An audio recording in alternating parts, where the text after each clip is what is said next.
Hare Krishna, Hare Krishna, Krishna Krishna, Hare Hare, Hare Rama, Hare Rama, Rama Rama, Hare Hare.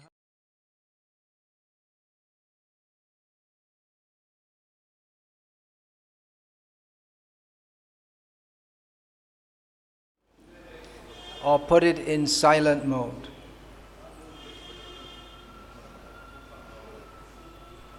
एक विनती है कि सब उपस्थित भक्त आपकी मोबाइल जरा सा बंद कीजिए या साइलेंट मोड पर रख दीजिए.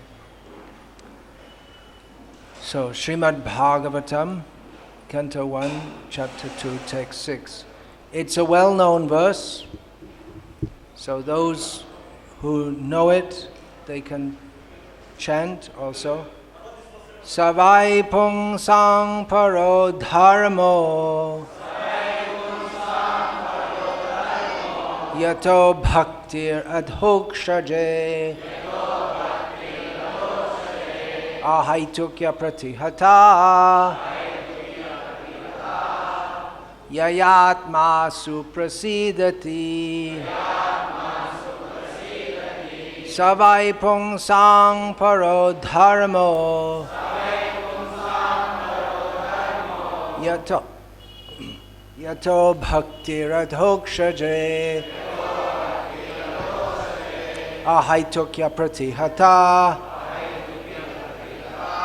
No, you're all mispronouncing it. It should be ahaitukya pratihata, not ahaituki apratihata.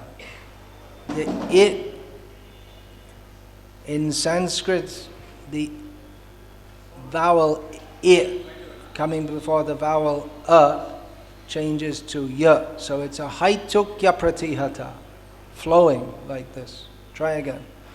A haitukya pratihata. Still, some of you are saying a haituki, habit. If you say the word a haituki by itself, it's a haituki. If it becomes before a vowel, as in this case, then it changes. A haitukya pratihata.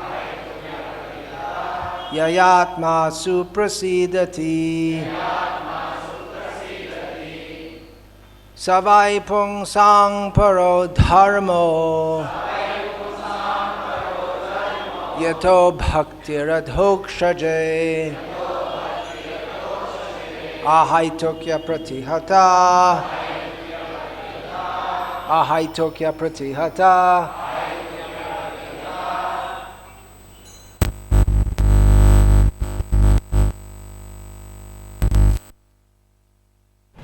Don't learn by... In previous ages, people learned by hearing. In this age, people are supposed to learn by reading and can't learn by hearing at all.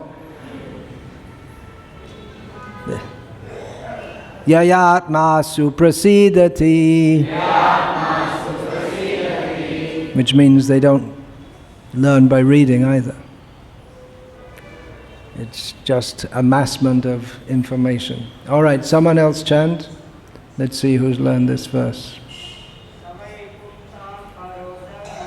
Savai pung sang paro dharmo yato bhakti adokshaje ahaitukya pratihata yayatma suprasidati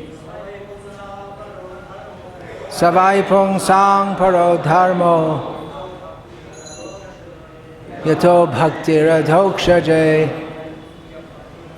ahaitukya pratihata yayatma suprasidati savai pung sang paro dharmo yato bhakti radhokshaje. No. You're reading it? You're reading it from your Kindle, is it? You're reading it wrongly. Yeah, okay. Say it again. No. Ahaitukya pratihata. It's not ahaituk apratihata, it's ahaitukya pratihata. There's a y sound comes. Try again. No. You went from one mistake to another. Okay, very good. Ahaitukya. Say it again, so we can. All right. Ahaitukya pratihata.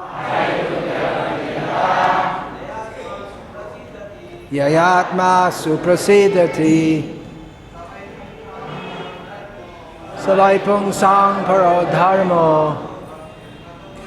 Yato bhakti radhokshaje. Ahaitukya pratihata. Yayatma suprasidati. Savaipung sang paro dharmo.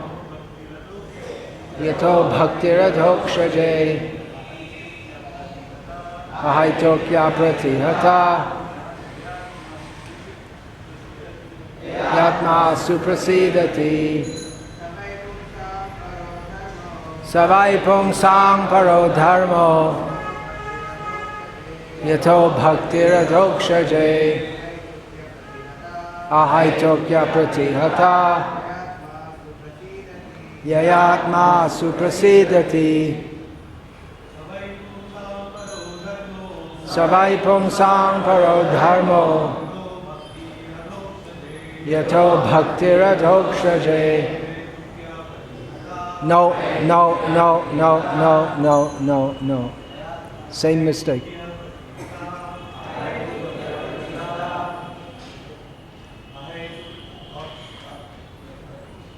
Ahaitukya pratihata. One flowing word.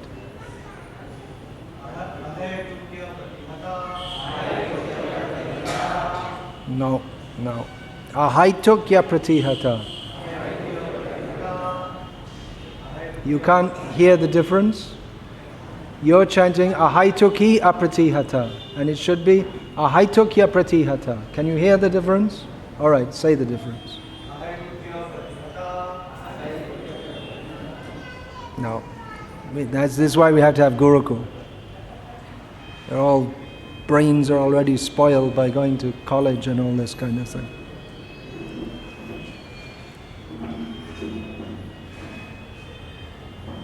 All right. Any ladies like to chant? They use Savai Pung Sang Paro Dharmo Yato Bhakti Radhokshaje Ahaitukya Pratihata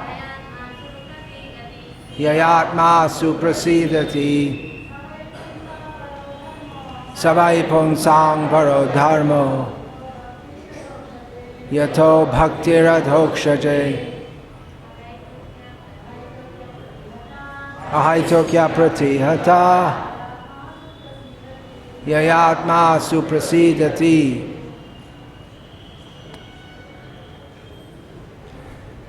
Sahanati is that by which men can attain to loving devotional service unto the transcendent Lord. Such devotional service must be unmotivated and uninterrupted to completely satisfy the self. Purport: in this statement, Sri Sutta Goswami answers the first question of the sages of Naimisharanya. The sages asked him to summarize the whole range of revealed scriptures and present the most essential part so that fallen people or the people in general might easily take it up. The Vedas prescribe two different types of occupation for the human being. One is called the Pravritti Marg, or the path of sense enjoyment, and the other is called the Nivritti Marg, or the path of renunciation. The path of enjoyment is inferior, and the path of sacrifice for the supreme cause is superior. The material existence of the living being is a diseased condition of actual life. Actual life is spiritual existence, or Brahma Bhuta existence, where life is eternal, blissful, and full of knowledge. Material existence is temporary, illusory, and full of miseries. There is no happiness at all. There is just the futile attempt to get out of the miseries. and temporary cessation of misery is falsely called happiness. Therefore, the path of progressive material enjoyment, which is temporary, miserable, and illusory, is inferior. But devotional service to the Supreme Lord, which leads one to eternal, blissful, and all-cognizant life, is called the superior quality of occupation. This is sometimes polluted when mixed with the inferior quality. For example, adoption of devotional service for material gain is certainly an obstruction to the progressive path of renunciation. Renunciation or abnegation for ultimate good is certainly a better occupation than enjoyment in the diseased condition of life. Such enjoyment only aggravates the symptoms of disease and increases its duration. Therefore, devotional service to the Lord must be pure in quality, i.e., that is, without the least desire for material enjoyment. One should therefore accept the superior quality of occupation in the form of the devotional service of the Lord without any tinge of unnecessary desire, fruitive action, and philosophical speculation. This alone can lead one to perpetual solace in his service. We have purposely denoted dharma as occupation because the root meaning of the word dharma is that which sustains one's existence. A living being's sustenance of existence is to coordinate his activities with his eternal relation with the Supreme Lord Krishna. Krishna is the central pivot of living beings, and he is the all-attractive living entity or eternal form amongst all other living beings or eternal forms. Each and every living being has his eternal form in the spiritual existence, and Krishna is the eternal attraction for all of them. Krishna is the complete whole, and everything else is his part and parcel. The relation is also one of the servant and the served. It is transcendental and is completely distinct from our experience in material existence. This relation of servant and the served is the most congenial form of intimacy. One can realize it as devotional service progresses. Everyone should engage himself in that transcendental loving service of the Lord, even in the present conditional state of material existence. That will gradually give one the clue to actual life and please him to complete satisfaction. Savai pungsang paro dharmo yato bhaktir adhokshaje ahaitukya pratihataya yatma suprasidati. The supreme occupation, dharma, for all humanity is that by which men can attain to loving devotional service unto the transcendent Lord. Such devotional service must be unmotivated and uninterrupted to completely satisfy the self. Om Jnana Timirandhasya Jnananjana Shalakaya Chakshurunmilitam Yena Tasmai Shri Gurave Namaha Namashashtham Manamapi Shaktiputramatra Surupam Rupam Tasyagajamurupurim Maturim Goshtavatim Radha Kundam Girivaramaho Radhika Madhavasham Prapto Yasya Pratita Kripaya Shri Gurum Tam Natosmi Vandeham Shri Guru Shriyataf Padakamalam Shri Gurun Vaishnavanscha Shri Rupam Sagrajatam Sahagana Raghunatan Vitam Tam Sajivam Sadvaitam Savadhutam Parijana Sahitam Krishna Chaitanya Devam Shri Radha Krishna Padan Sahagana Lalita Shri Vishakam Vitamscha Hare Krishna Krishna Krishna Hare Hare Hare Rama Rama Rama Hare Hare.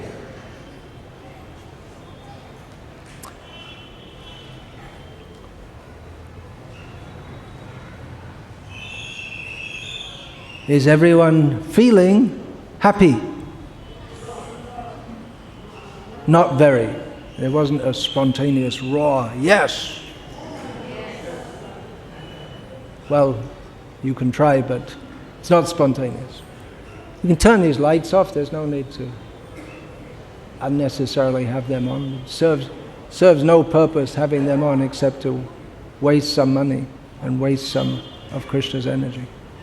Is it? Or you want it for for this. Does it make any difference? I don't think so. Yeah, there's enough light for everyone, whatever they need to do. These lights can be turned off also.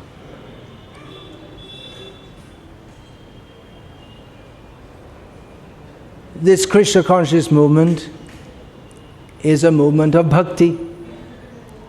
And as Srila Prabhupada often said, this movement is meant for making everyone happy, right? You know about this. It's meant for making everyone happy. So generally people, Hindus who know about this Krishna conscious movement, they know that it's a movement of bhakti. And generally think bhakti, people think bhakti, well, that's something very happy. Singing, dancing, festivals, flowers. This is the manifestation of bhakti. Of course, here in South India, there are also more grave manifestations with a lot of somber chanting of Vedic mantras and yagyas. But there's the overtly joyful aspects also. And in North India, there's not much of this Vedas chanting and in bhakti, but it's mostly overtly. Overtly means prakat, manifest, joyful activities in bhakti. So bhakti means to be joyful, and that's what it's all about, right? Bhakti means feeling, isn't it? Feeling, joyful feeling, loving feeling. Yes, that's true. But it's not that any loving feeling is bhakti. Just like we hear the term Desha Bhakti. Bhakti, devotion to one's country. Janani Janma Bhumischa Swargamevam Gariyas. Swargametam. Swargadapi Gariyasi. Sorry. Then what I said before didn't make any sense. So there is a saying that one's mother and one's motherland, one's birthland, is considered more glorious than Swarga, than heaven. But here in this verse is specifically said, Bhaktir adhokshaje, bhakti unto the transcendent Lord, which elsewhere in this chapter and throughout the Bhagavatam, it's described who that adhokshaja, transcendent person is. That is Krishna. In fact, that's established in the very first words of the Bhagavatam. Om Namo Bhagavate Vasudevaya. So bhakti means to be happy. Yayatma suprasidati. By performing this bhakti, one's very being will become fully happy. So it's the feeling. We should be happy. We should feel happy in bhakti.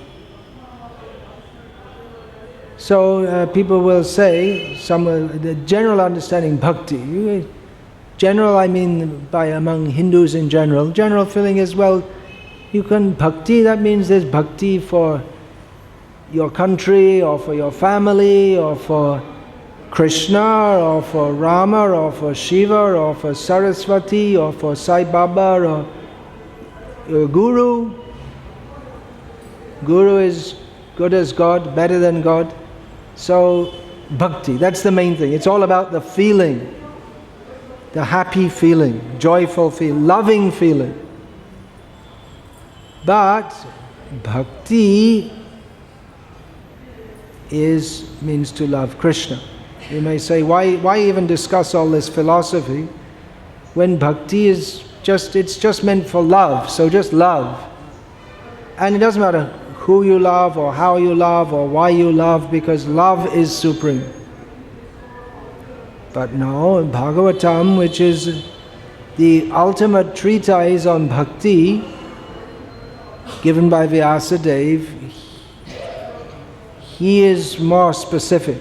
This idea, well, bhakti, whoever you like, you can worship, however you like, whenever you like, however you like. This is non-specific. That's called nirvishesha, non-specific. But here it's very specific. Bhakti adhokshaja. And that adhokshaja, yes, from the very first words of Bhagavatam, Om Namo Bhagavate Vasudevaya. Vasudeva, Krishna, is to be worshipped. So he may say, well, it doesn't matter, you can worship anyone. It's all the same. They're all aspects of the same Supreme.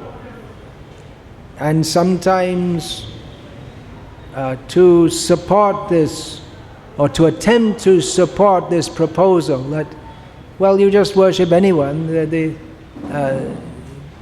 The Bhagavad Gita may be, well, some they may quote this Ramakrishna, Jato Mat Tato Pat, but that has no, that's just something he said. Anyone can say anything.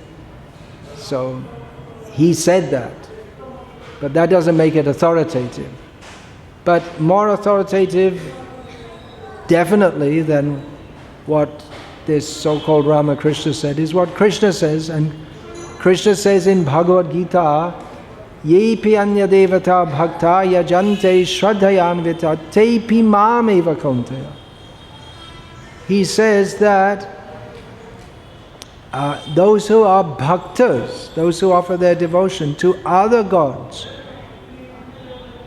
it's ultimately tepi mam, it goes to me, or that's how they translate, but it's meant for me.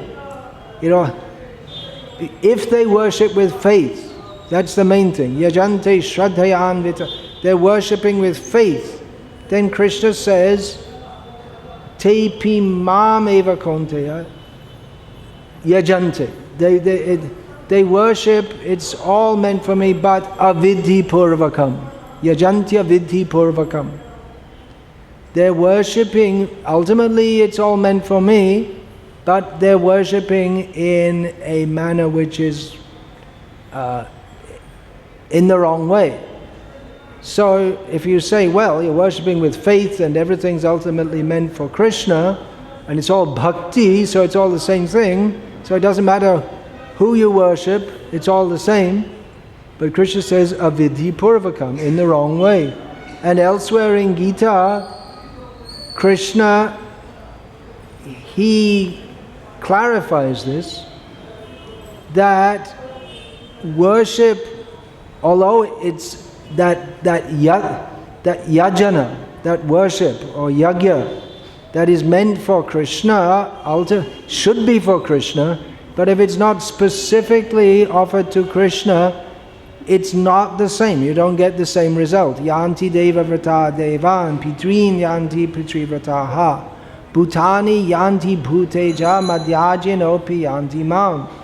One who worships, Krishna says, one who worships the demigods, they attain the platform, or the status of the demigods.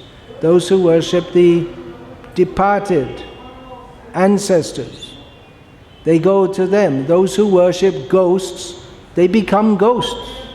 And those who worship me come to me. So there is a difference. There is a difference between going to Krishna and becoming a ghost.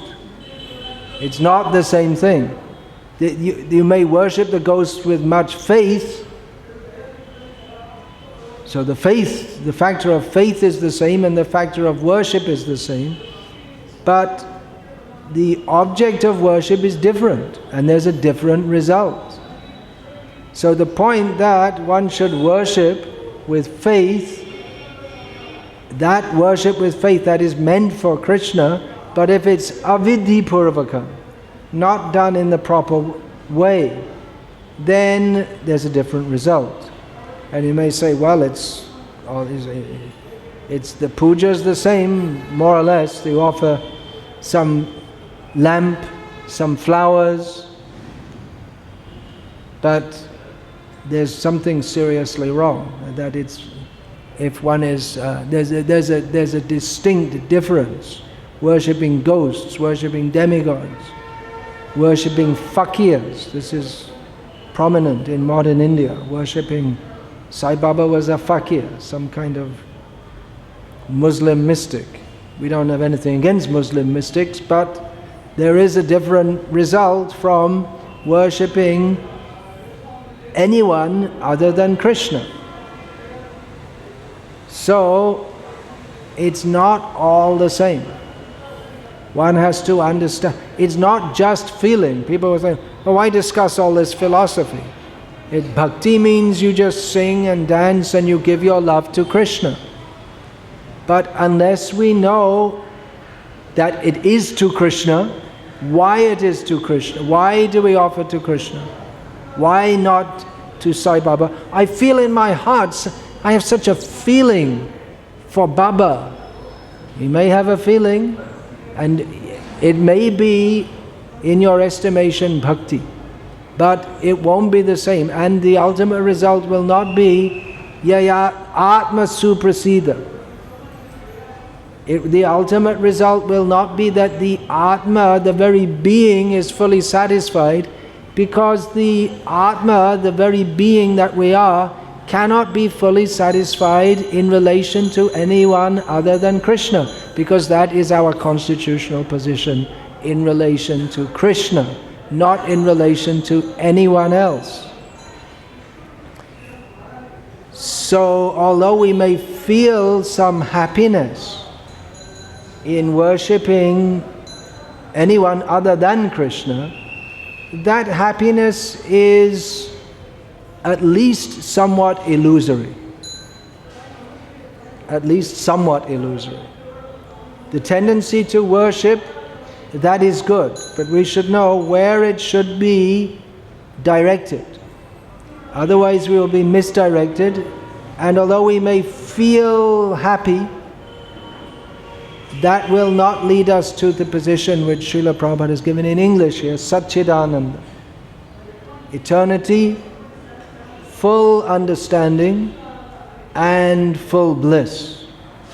So this philosophy is needed to understand who we are to worship. Bhakti is required, but who is that for? And we say, okay, all right, now I understood, it's for Krishna. Okay, so no more philosophy needed, just chant Hare Krishna. But then we have to understand how to worship Krishna. That means, how to worship Krishna means there are certain procedures. Just like in worshipping ghosts, you might offer meat, for instance. To Krishna, we cannot offer meat. We have to know what Krishna is satisfied with, how he is to be worshipped. In worshipping ghosts or in worshipping certain demigods, there may be offerings of wine and meat that we do not offer to Krishna. Krishna will not be satisfied with that. So we have to know how to, in terms of the activity, and we also, that also means different mantras, how to chant. Ultimately the feeling is most important. There is that verse that Murkho vadati Vishnaya, Pandit vadati Vishnave, Ubhya tat samam phalam bhavagrahi janadana.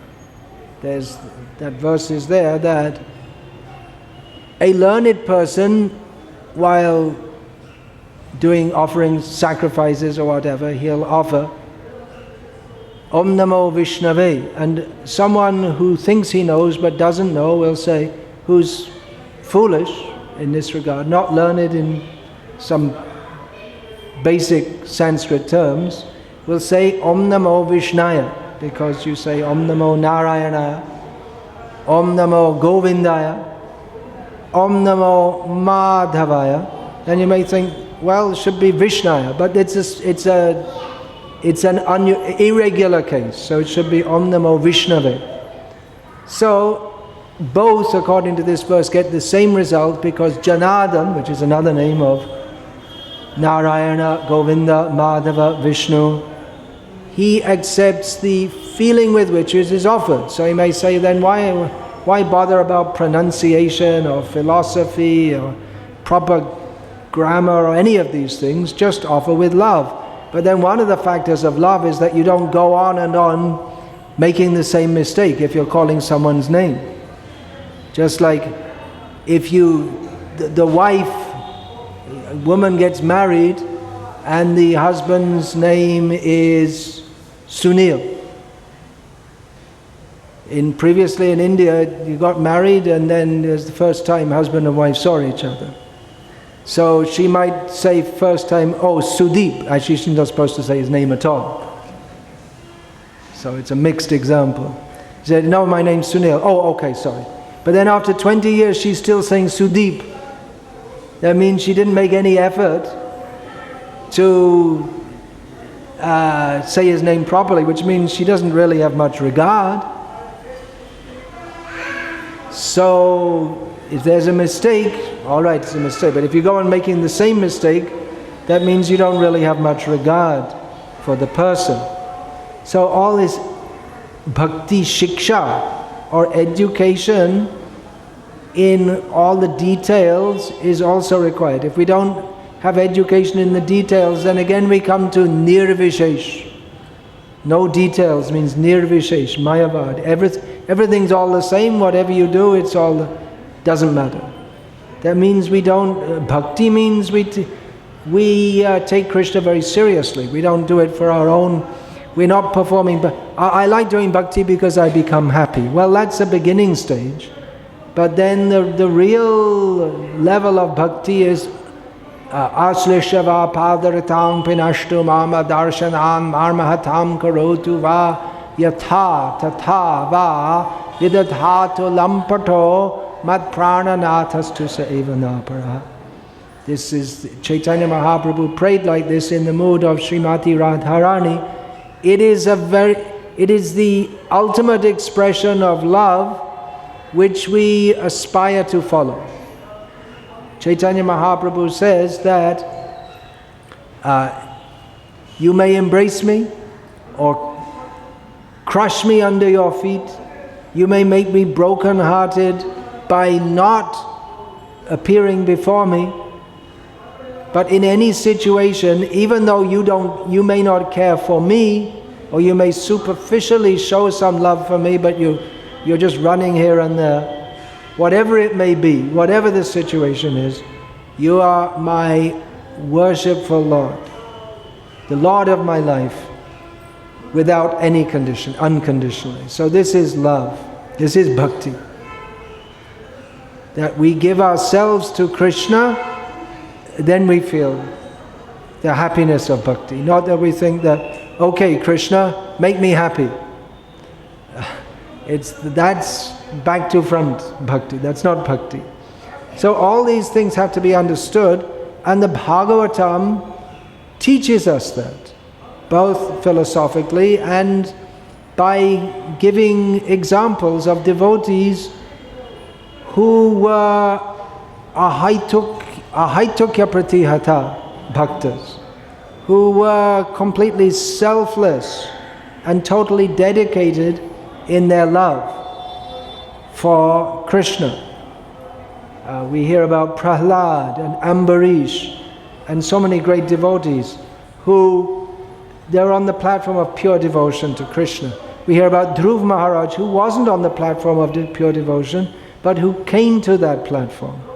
So throughout Bhagavatam, this platform of pure devotional service is being recommended. It's not, anything else is called kaitava dharma, or cheating in the name of dharma, in the name of, anyway, dharma. You all have at least a superficial understanding of what that word means, or by reading Srila Prabhupada's books you'll get a proper understanding of what that means. So bhakti should be for Krishna, and we need to understand that philosophically also, so that we can be clear in understanding that we have to serve Krishna, how to serve Krishna, what it means to serve Krishna, how bhakti has to be completely selfless. Mostly people think that bhakti means you worship some god and the god reciprocates with you and he gives you what you want and then your bhakti increases. So this is why Sai Baba is popular. There's so many trains daily to Manmad. Once I went from Secunderabad to what's the name of that place in Karnataka? 4 hours journey. Bida. We all went there. And we went on this Secunderabad Manmad Express daily. And I asked, why is there a daily train to Manmad? What's this? Some place stuck out in Maharashtra, some small town. And there are so many trains from so many places. He said, that's the station for Shirdi. They get down at the terminus is Manmad and then they go on to Shirdi. And Shirdi means, who in there in India doesn't know? This fakir worship. So they must be getting something. I also heard someone told me about someone else that someone had been introduced to me as doing bhakti, and then again when I went to that place they asked me, then where's that person? He's not coming now. No, he said he tried so many things and he came to Krishna also, he still didn't get what he wanted. Then he went to Sai Baba, now he's happy, he's getting everything he wants. So it seems like some potency of Kali has entered so that people are cheated and their material desires are fulfilled via this fakir. For some time. That will go on. So that's what most people think that bhakti is. That, well, you worship, doesn't matter who you worship, as long as you get what you want. That's it. You find this God, that God, and if it doesn't work, then try another God. And if none of them work, well, you can become a Christian. And they don't just say that God will give you this and that, will give you right here and now. You get 10,000 rupees for converting, and then we'll send your kids to school and a chicken every Sunday. So this is not just pie in the sky, it's pie on your plate. You get it right here now. So people think that religion is meant for material gain. But right here, is it the next, no, 1 or 2 verses later? Where does that come? Dharmasya hi apavargyasya. Just 4 verses later. Dharmasya hi apavargyasya. Dharma is meant for apavarga, for liberation from this material world. These verses are very important. Nartartayo pakalpate. It is not meant for material gain. Completely, this statement is completely opposite to what almost everyone in the world thinks that dharma is meant for. Nartha. It should not be imagined. Narto arthayo pakalpate. Here the word artha is used twice. Nartartayo pakalpate. So artha means meaning and artha means money. So here, na artha. It is not meant for money. So the word is used twice in 2 different senses. Nartasya dharmaikantasya kamo labhaya hi smitaha. So these are very important terms. Dharma, artha, kama, and moksha. They're all discussed in this verse. Moksha, usually these 4 terms are used together. Dharma, artha, kama, moksha. Sometimes they're put in different order.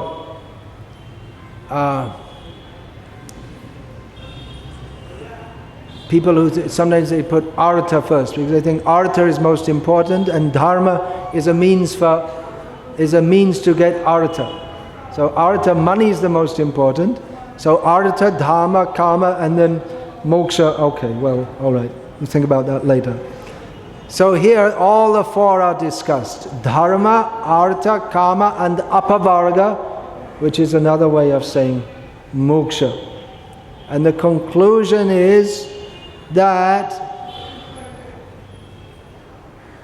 even generally people say that dharma is most important, but here apavarga is stated, that artha is there, but that should be used, generally we hear that artha should be used for dharma, but yes, but that dharma, that should lead to apavarga. And kama, this kama is just the opposite of, as long as we have kama, material desire, there's no question of moksha. But on the other hand, we can't be free from karma completely, because even you can't get moksha unless you desire it. But according to those who desire impersonal liberation, and especially some branches of Buddhism, you can't. Anyway, Buddhism, they have some very strange ideas, which I won't get into now, because I don't understand them. I don't think anyone understands them because they don't make any sense whatsoever. So, yeah, desire should be there, but only the desire for liberation,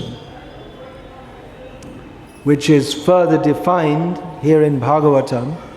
We're not talking about impersonal liberation, but muktir hitvan yata rupam swarupena vyavastitihi. Mukti means to be situated, to be free from these false forms and to be situated in one's actual position. So it's all deep, detailed and clear exposition of what is bhakti. This is Bhagavat Tattva Vijnana. This is the scientific exposition of the subject of bhakti. It is not feeling. Ultimately, bhakti means feeling. Ultimately, bhakti means feeling. That feeling is not, however, the feeling of pleasure that one gets when one worships some manifestation of God, because after all, Sai Baba is also a manifestation of the ultimate reality, and for that matter, so are you, and so is me. So am I, sorry. But to understand how everything is a manifestation of the ultimate supreme, who is Krishna, and that is required, because if we think that, well, everything is a manifestation of Bhagavan, so everything or anyone can be worshipped as Bhagavan, and then that is a misunderstanding. So that feeling of happiness that you get from worship and thinking, oh, Baba or Shiva or Mataji, Durga is going to give me this and that, this is a kind of happiness of bhakti, but it's not real. It's not an advanced level. It's like the kind of happiness that a child gets when the parents give something to the child. They love the mother because the mother gives to them. And we see that the baby is very attached to the mother, but gradually as the baby gets old, they become more independent. And in the Western world, where there's no real human values, although they talk a lot about it, but there's no real human values whatsoever, then the parents are just abandoned in old age because they're no use to the children whatsoever. The children have nothing to get from them, and therefore they just abandon them. They don't care for them at all. So we can see that this material love, the love of the child for the parent, decreases according to their need to get something from the parent. In the beginning of life, they're completely dependent. Gradually, as they get to about 4 or 5 years old, then they manifest some independence. They run here and there, and they may even go some distance away from the mother. Although if they feel the mother is not there at all, then they feel very disturbed. And gradually they become more and more independent. And when they've got nothing to get from the parents, there's no manifestation of love whatsoever in a totally materialistic culture. So this kind of feeling that one has, bhakti that one has for some demigod, or for Sai Baba, or for Jesus, or whoever, or whatever, that is based on what God does for me. That is not real bhakti. That is not a haituki. Bhakti means a haituki. Real bhakti means without any personal desire. You may say, well, how can you do that? Well, that means a complete change of consciousness. This Radharani that expressed, Ashlishava Padaratam, that Krishna, why would you love someone who, this prayer is there, then why should you love someone who tramples you underfoot, he knows you want to meet him, but he doesn't meet you? Why would you want to love anyone like that? Well, the answer is because Krishna is all attractive. He is by his very nature all attractive, and it is our nature to be attracted to him. And actually Krishna's qualities are that he is very kind and loving. He is the perfect person to reciprocate love with.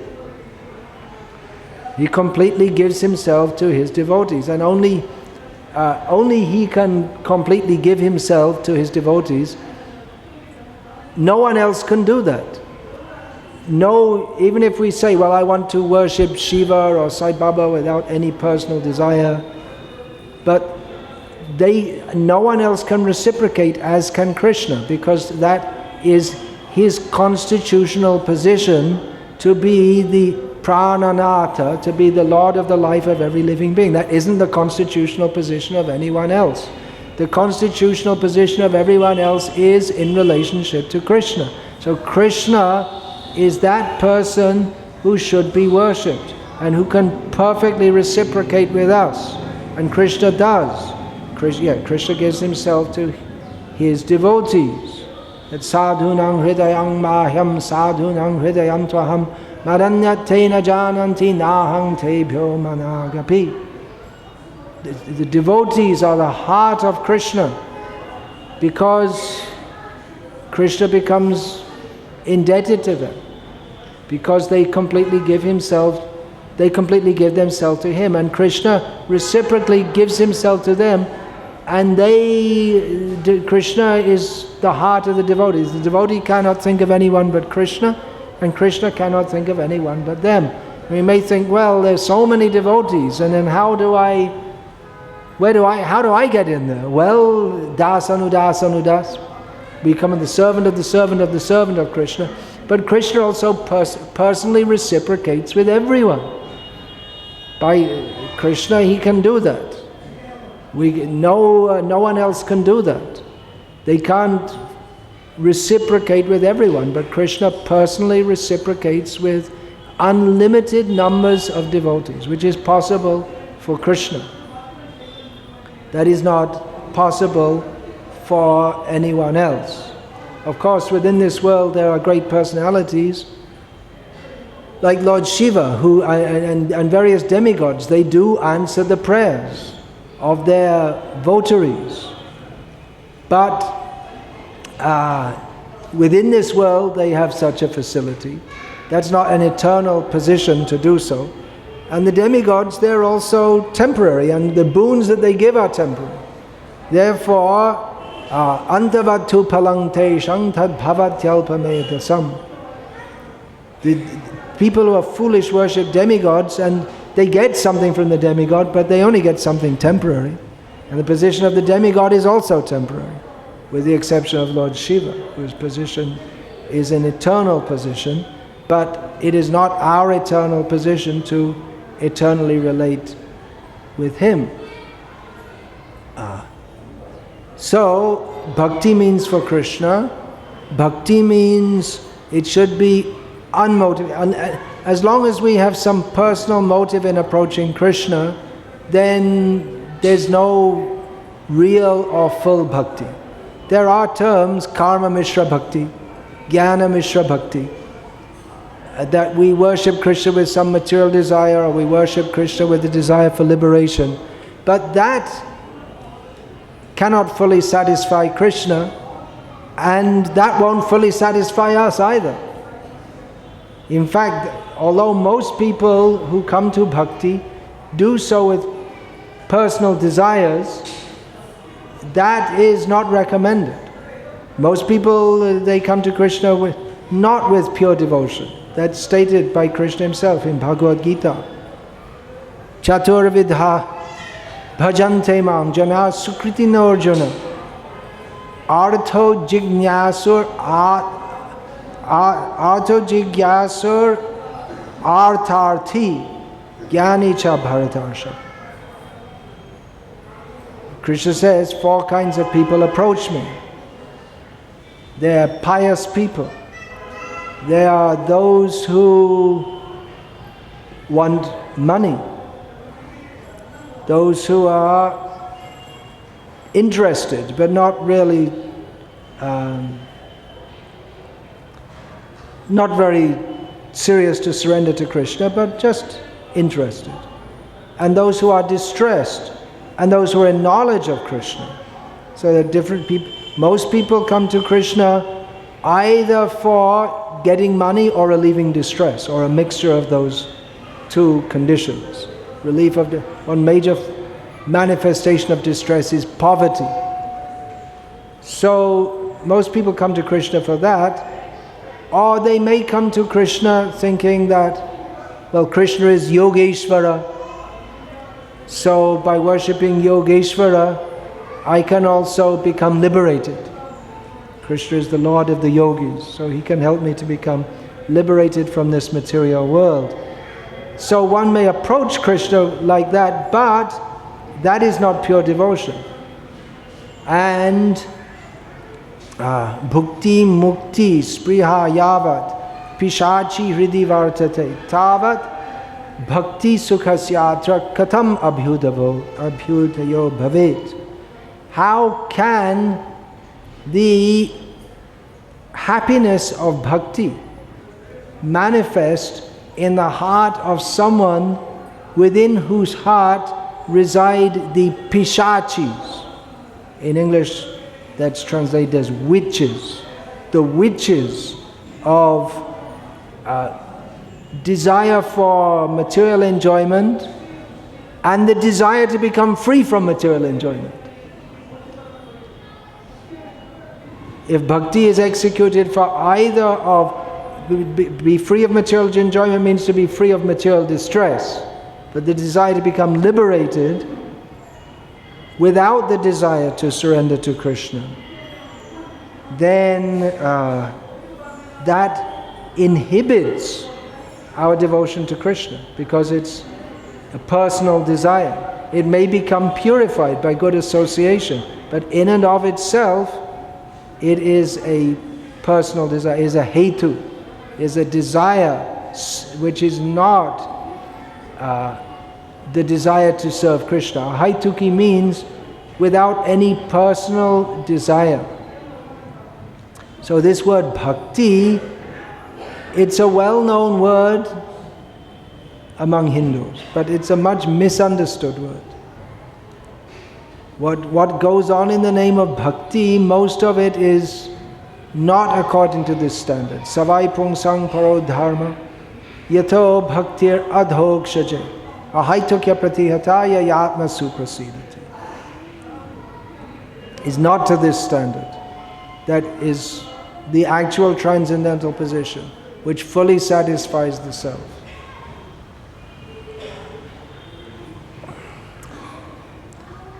So we want to propagate to everyone to do Krishna Bhakti. And we may do so in a simple kind of way, just say, chant Hare Krishna. But then we have to explain also, even getting people to chant Hare Krishna, even 16 rounds and following 4 regulated principles, they may still, and getting initiated, but they still might not be on the path back home, back to Godhead, even if they do these things, if they don't understand why we worship Krishna exclusively. Ahaituki, apratihata. Apratihata means, among other things, no television. And you say, what? If we look in the Sanskrit dictionary, we won't find that. But it means uninterrupted. It means we don't have any other agenda. We don't have any other activities. Okay, now I'm doing bhakti with full heart, and now I'm doing something else with full heart. No. Everything for Krishna. Everything centered on Krishna. That is pure devotional service. That is discussed here. So we should understand all this very carefully. Bhagavatam describes the bhakti of Prahlad, Dhruva, Ambarish, the Pandavas, and ultimately the Vrajavasis. But first, there's a clear delineation of what that bhakti is. Because if we don't have that clear understanding, then we'll have an unclear understanding, misunderstanding. And we won't be properly situated on the path of bhakti. So all these points should be carefully understood. Therefore, I ask devotees again and again, read Srila Prabhupada's books, hear Srila Prabhupada's lectures, try to understand what is being communicated. Otherwise we'll be on the sentimental, mundane, mixed platform, and it might seem that we're in bhakti and we're initiated, but we're not making any real progress. Understanding has to be there. Understanding also comes not just by reading, but also by putting into practice what we read about, surrendering to Krishna. Bhakti is a dynamic activity. It's not simply a mental activity. Or it's not simply an intellectual activity. It's holistic, mind, body, words, everything engaged in the service of Krishna, but with clear direction and clear understanding. So please read, try to understand, hear regularly this philosophy of Krishna consciousness as Srila Prabhupada taught it. We say Srila Prabhupada, may say, well, there are so many devotees in the history of the world, why do we always say Srila Prabhupada? Because Srila Prabhupada manifested this pure devotional service in the present age. There may have been many great devotees, and there may have been so many great devotees in the past, but at least among the masses of people in India, prior to Srila Prabhupada strongly preaching Krishna consciousness, there was no clear understanding of what is bhakti. It wasn't available. Srila Prabhupada made it available to everyone. He brought back the Ganga. The Ganga was the Ganga of bhakti. The flowing river of bhakti was drying up. Bhakti never dries up, but the flow may dry. It wasn't available. So Srila Prabhupada made that available. Bhakti, yes. Bhakti everywhere. There's bhakti. People in Hindu culture.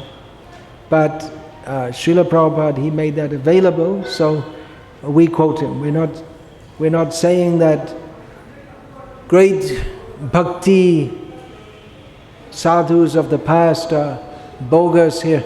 We don't say that. Here in Andhra Pradesh, the Raghavendra Swami is very highly honored, and among the followers of the bhakti paths, and of course Sri Ramanujacharya.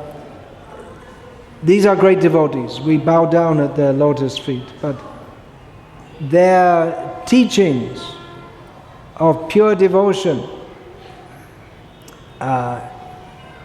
not many people were privy to that. So we quote Srila Prabhupada because he made that available, and he gave books which explain what all the great teachers, gurus, acharyas of bhakti have explained. He explained that in straightforward terms that is easily understandable by people of the modern age. So, Hare Krishna, is there any question about this, please? Yeah, is there another mic for asking questions? Is that arranged?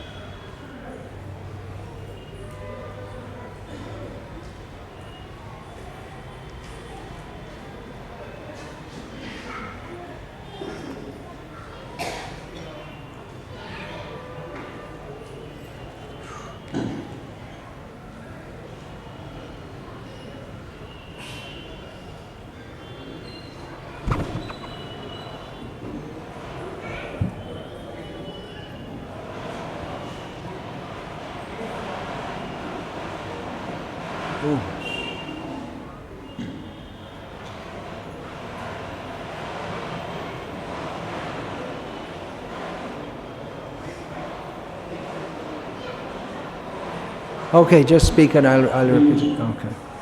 Anyway, I should repeat it for the recording. One of what? One of your godbrothers told you that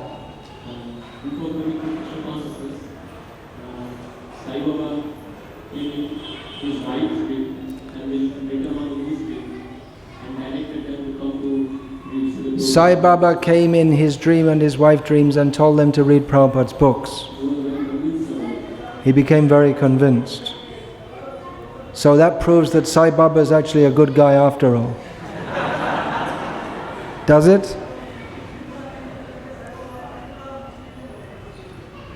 Well, why doesn't Sai Baba, when not in dreams, tell people to do that, to read Prabhupada's books? In that case. Only to the sincere one, but he doesn't to anyone. All right, well, we could say that the person is just lying, using Richard Dawkins' tactics. If he doesn't agree with anyone and he can't refute them, he just says they're lying or they're having a hallucination. But if we accept this as a fact, then we can understand that Krishna wanted to give some mercy to these people. No doubt due to some previous connection they had with devotional service, because at that time their faith was in Sai Baba, so they wouldn't have listened to anyone else. So Krishna manifested like that.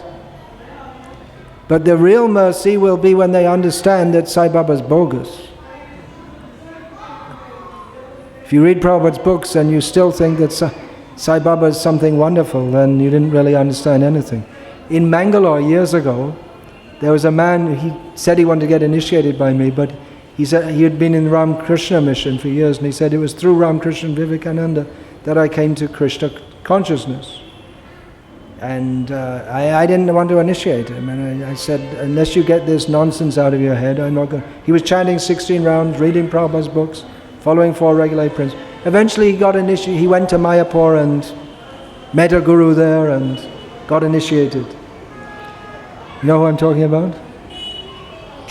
Govindaram. You know him? But he never, so then he did his Bhakti Shastri course and he came back and started giving classes, but he never got this nonsense out of his head. And so he's teaching everything in Prabhupada's books with the added masala of some, it's like special chai or something.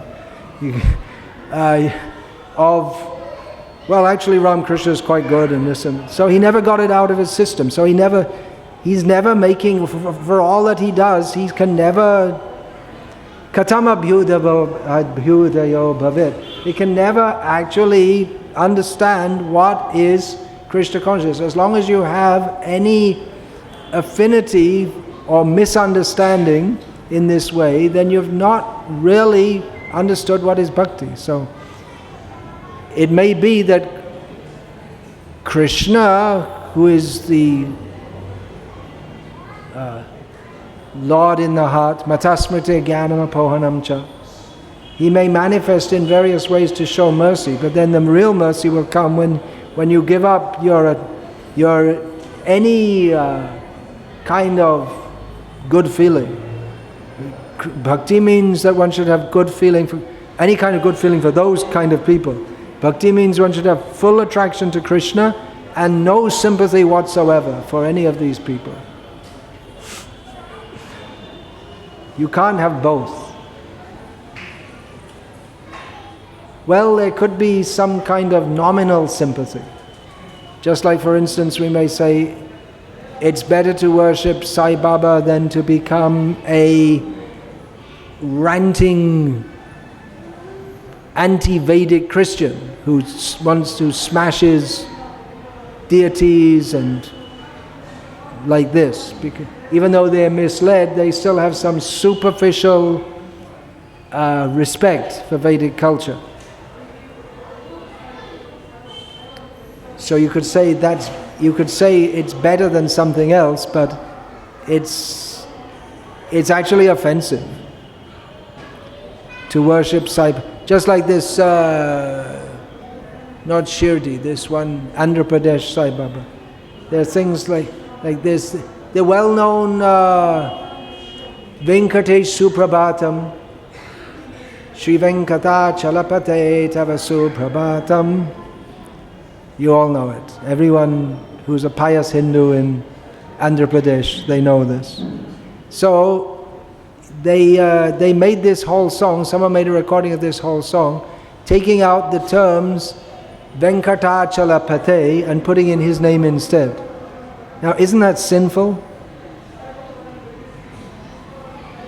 That he could tolerate that?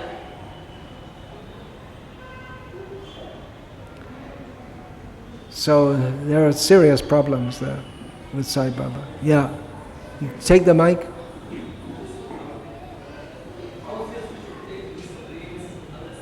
How should we take dreams?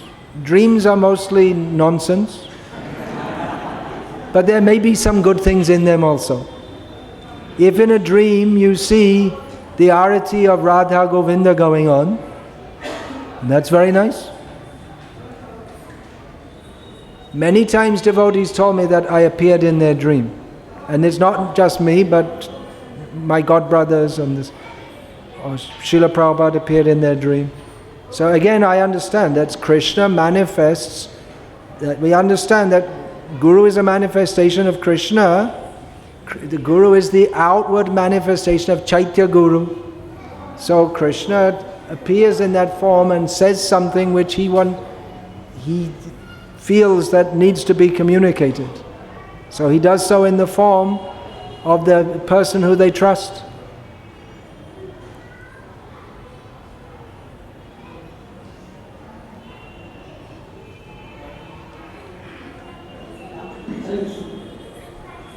There's one question here.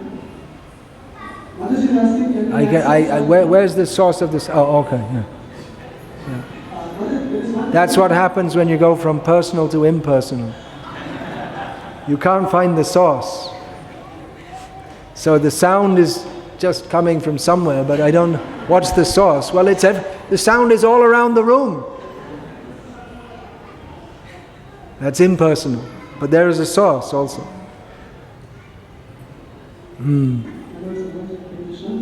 Mataji here is asking, can we accept Sai Baba as a guru?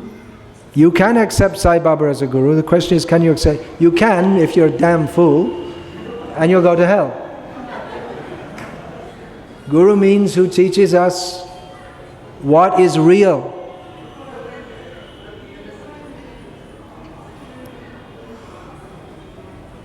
Who distinguishes reality from illusion. So you can accept anyone as a guru, but we should know what are the qualities of a guru. First, there are two main qualities given in Shastra. The first one is Shabde Parecha Nishnatam. You should be absorbed in the message of Shastra. Immersed. Nishnata means immersed.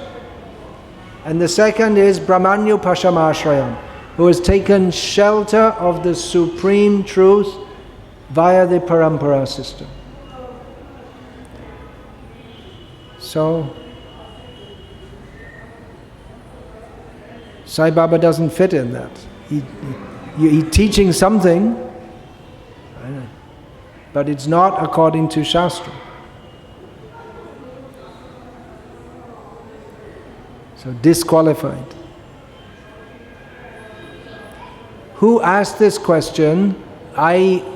Whoever asked this question,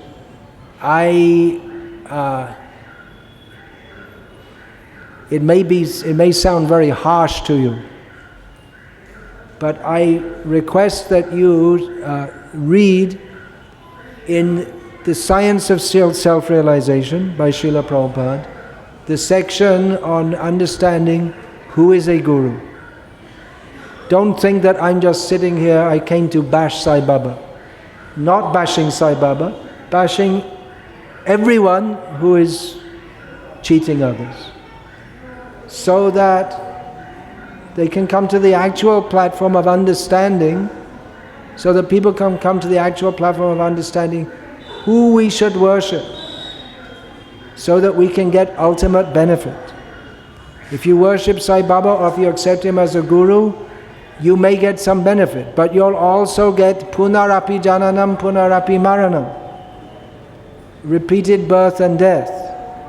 If you worship Krishna, then janma karma chame divyam evang yo veti tatvataha tyaktva dehang punar janma naiti mam eti sorjana. Then you go to Krishna. Madhyajin opi yanti mam.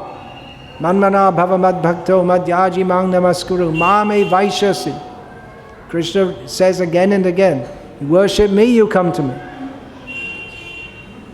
If you worship Sai Baba or you accept him as a guru, you might go where Sai Baba is, but that's not where Krishna is, because Sai Baba is not Krishna. So that means you have to get born again and again, unless you go to Krishna.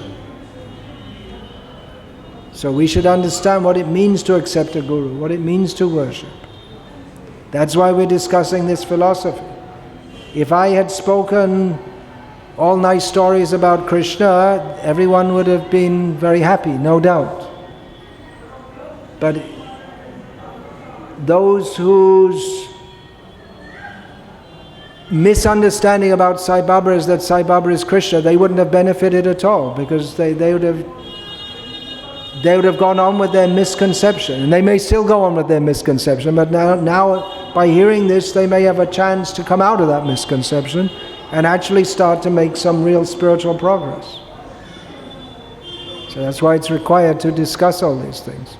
So please read that, Science of Self. If you're actually serious about spiritual life, then please read that book, The Science of Self-Realization.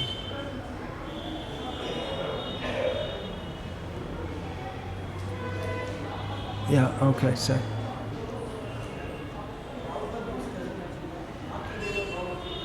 Matri Devo Bhava, Pitri Devo Bhava, Acharya Devo Bhava, Atiti Devo Bhava. Yeah, so the mother is God. Matri Devo Bhava.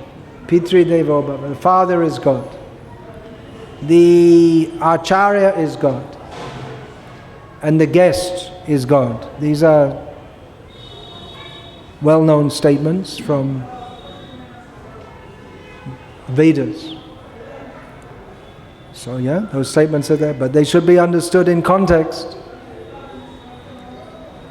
How they are God, how they represent God. Not that they are God fully in all respects.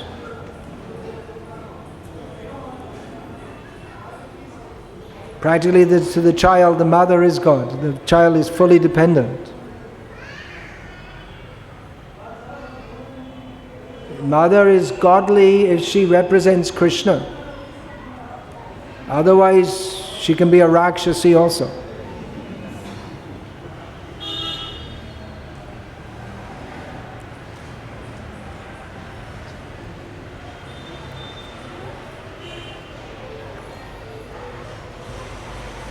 Yeah, what's the question?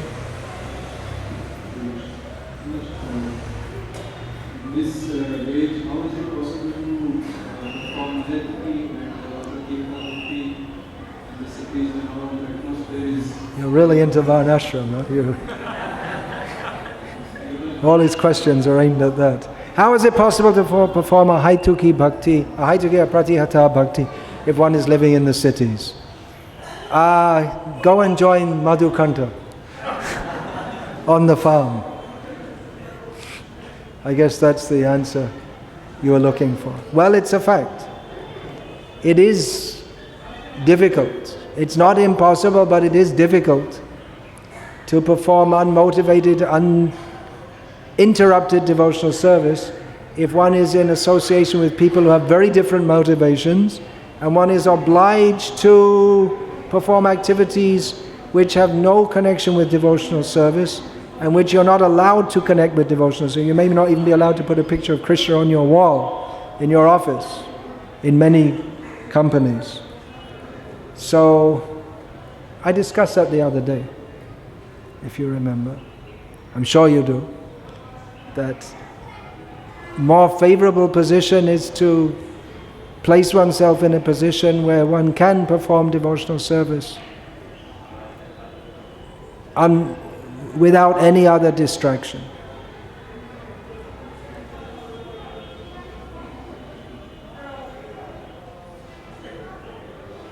Yeah, anything else?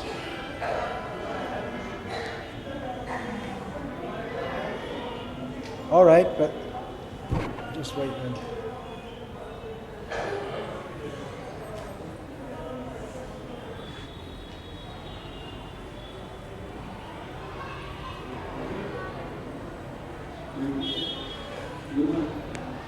My brother Nagaraj, before coming to ISKCON, is constructed on Sai Baba temple near my home. And after joining ISKCON, when we go approach them to go donation for Krishna, they say, you only constructed Sai Baba temple, and again we are asking donation for Krishna. So how should we tackle these persons? How should you tackle persons?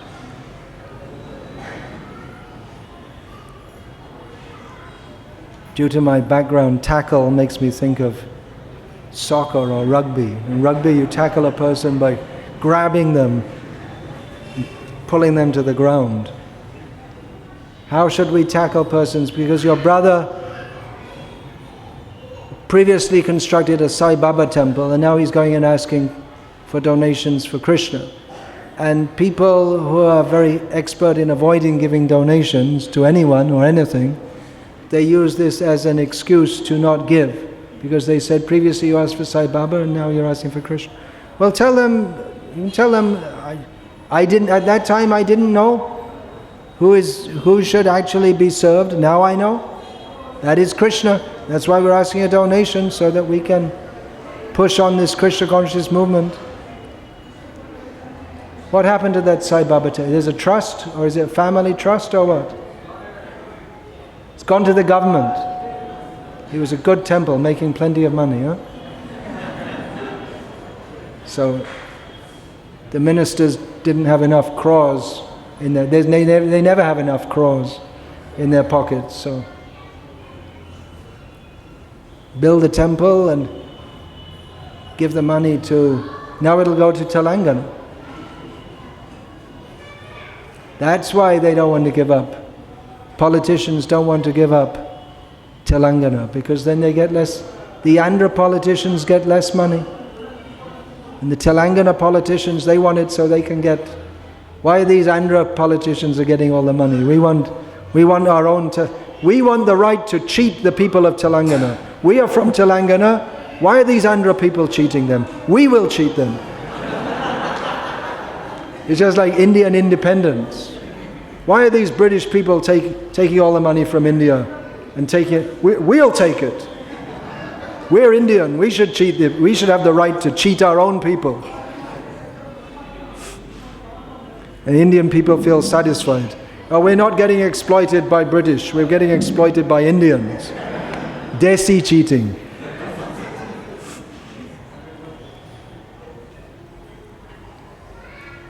So, anything else? Could get thrown in prison for this.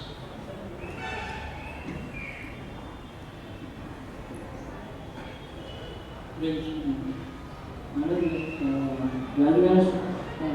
literally incarnate Krishna, one of the incarnate 24. I only understood the word Krishna out of everything you said. Maybe you're holding the mic too close to your mouth? Vedvyas. Vedvyas. Is one of the incarnation of the 24 incarnations. Is one of the 24 avatars mentioned in the 3rd chapter of the first canto of the Bhagavatam. And how come Narada Muni, who is a devotee of Krishna... Narada Muni instructed Vyas. Well, how come Sandipani Muni instructed Krishna? How come Ishvarapuri instructed Chaitanya Mahaprabhu? How come Vishwamitra instructed Ram and Lakshman? It's called Leela. The Supreme Lord also accepts a guru. When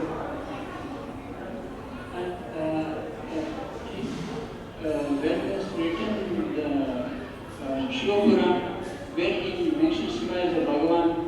Vedvyas wrote so many, he compiled so many, in different places he says Indra is supreme, and therefore Narad Muni came and said, Jugupsitam, what you have given is wrong, it's misleading. Yadvachas chitra prado harer yasham jagat apavitra. It makes it's not auspicious for the world. Therefore he told him to compile the Bhagavatam. It's off the topic of the class, but well, I guess indirectly you could say, because we're saying Krishna, and you could say, well, in Shastra there are so many things recommended. So yeah, like I said, at some level,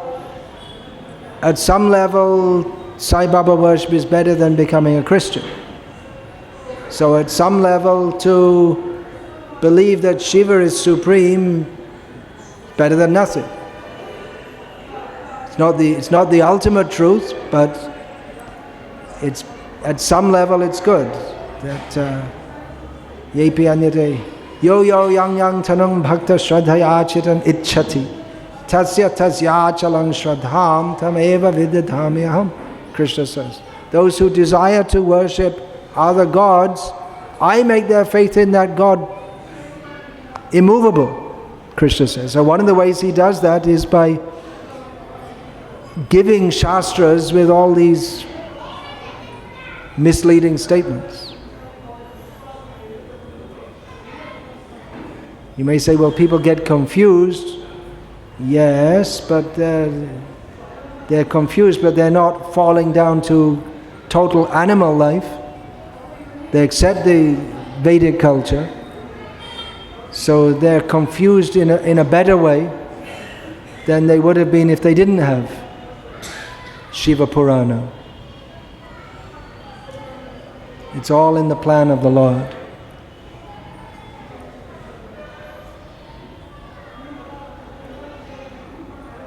For further detail, see this book, Who is Supreme? That's a recently published book. Who is Supreme? Written by Gokul Chandra Das, and it describes why Krishna is supreme and not all these different demigods. So, anything else, or shall we finish there? You have another question? Yeah.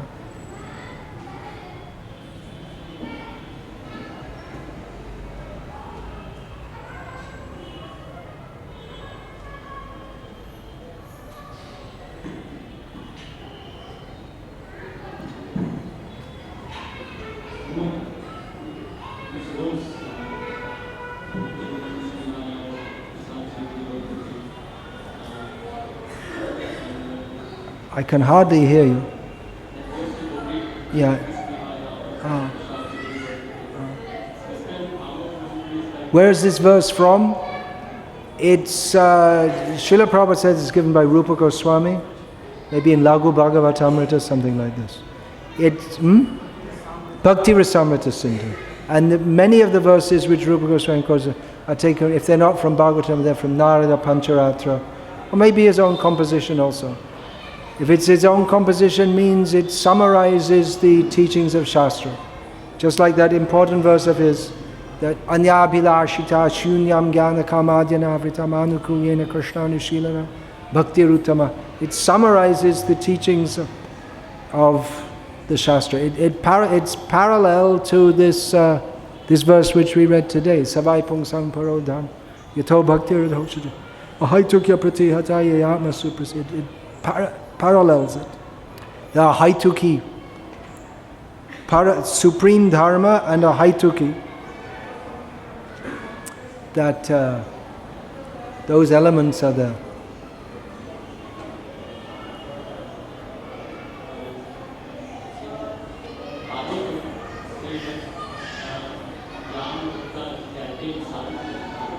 In Bhagavatam says what?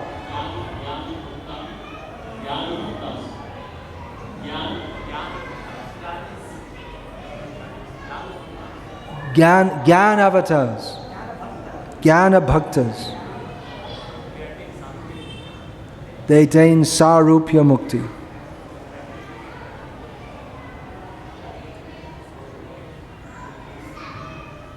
I don't know, you have to show me the reference exactly.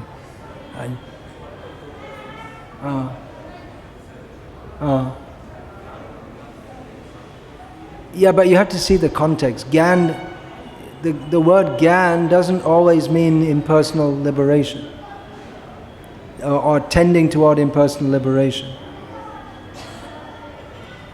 Gyan also means,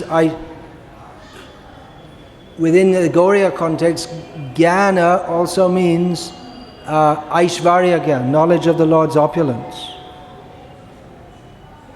So, Vraja Bhakti is obtained by those who do not maintain Aishvarya Gyan. That's stated in Chaitanya Charitamrita.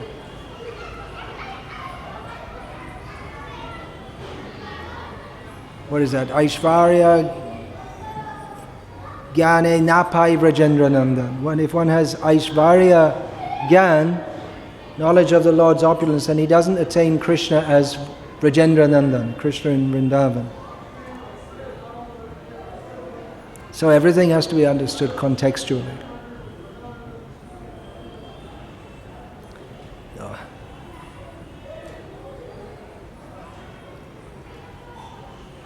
So, Hare Krishna.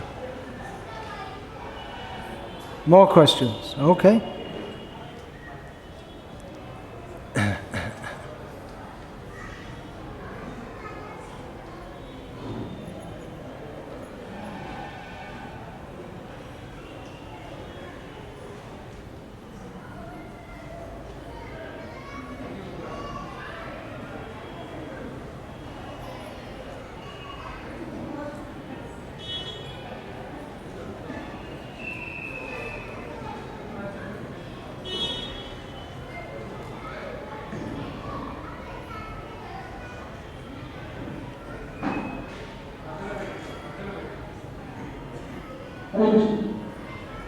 Thank you so much. One person here is asking, he's quoting the incident of Gajendra Moksha.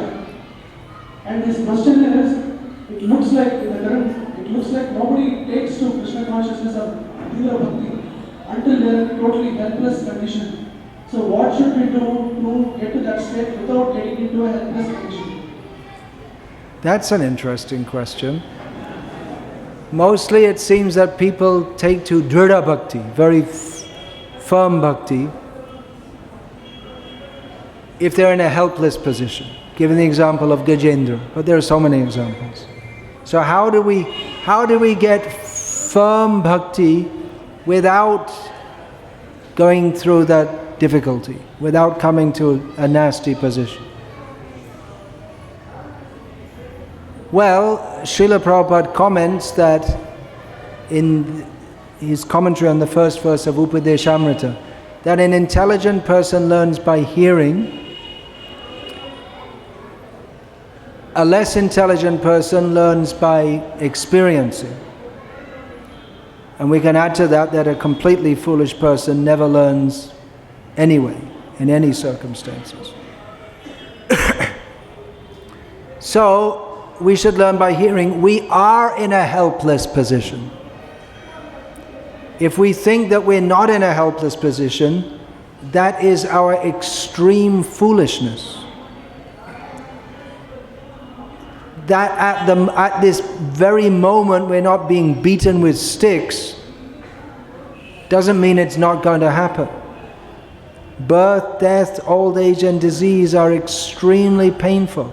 And we are in that situation. We cannot avoid it. So we should learn by hearing and understanding. Janma mrityu jara vyadhi.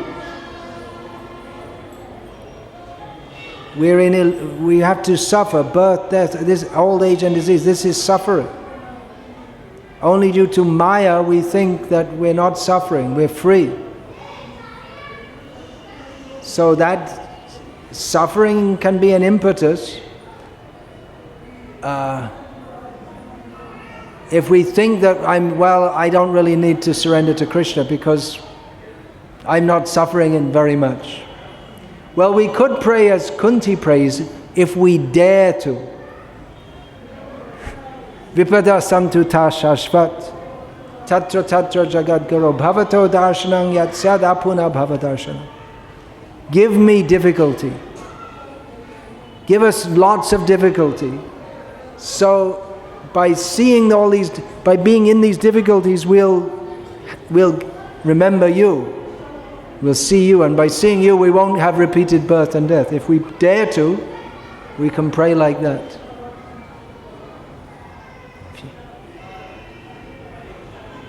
Who dares to pray like that?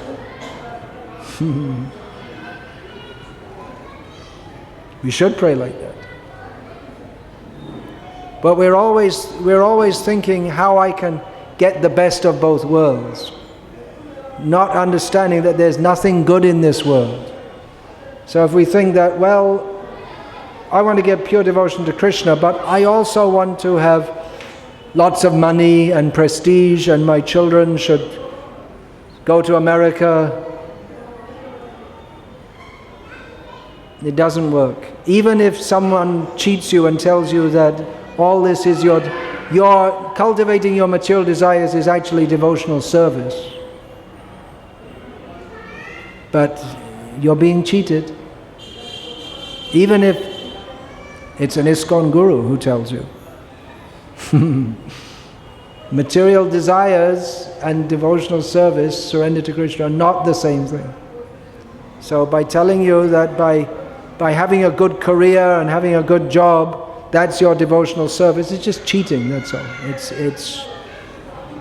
Shruti Smriti Purana Adi Pancharatra Vidhing Vina Aikantaki Hare Bhakti Utpataya Eva Kalpate. It's because it's not the conclusion of Shastra, it creates a disturbance in the actual path of pure devotion. So when someone comes along and says, no, that's not true, say, well, it must be true because disciple of Prabhupada said it. This is how contamination, deviation comes in the Sampradaya. And when we say, oh, well, it must be good because so many people are coming and so many people are chanting Hare Krishna with all the offensive attitude that's been given to them in the name of bhakti, to equate pure devotional service with material activities.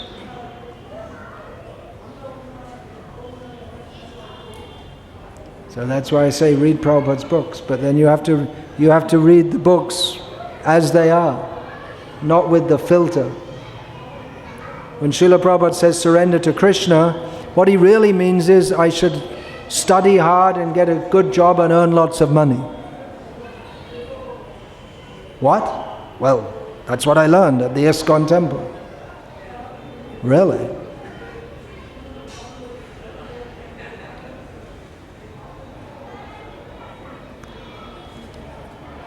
Okay, Hare Krishna. So we'll have more kirtan. What other song is there? Bhajahu Rayman is there written in Telugu? Okay, you sing that also. I'll again go to the bathroom.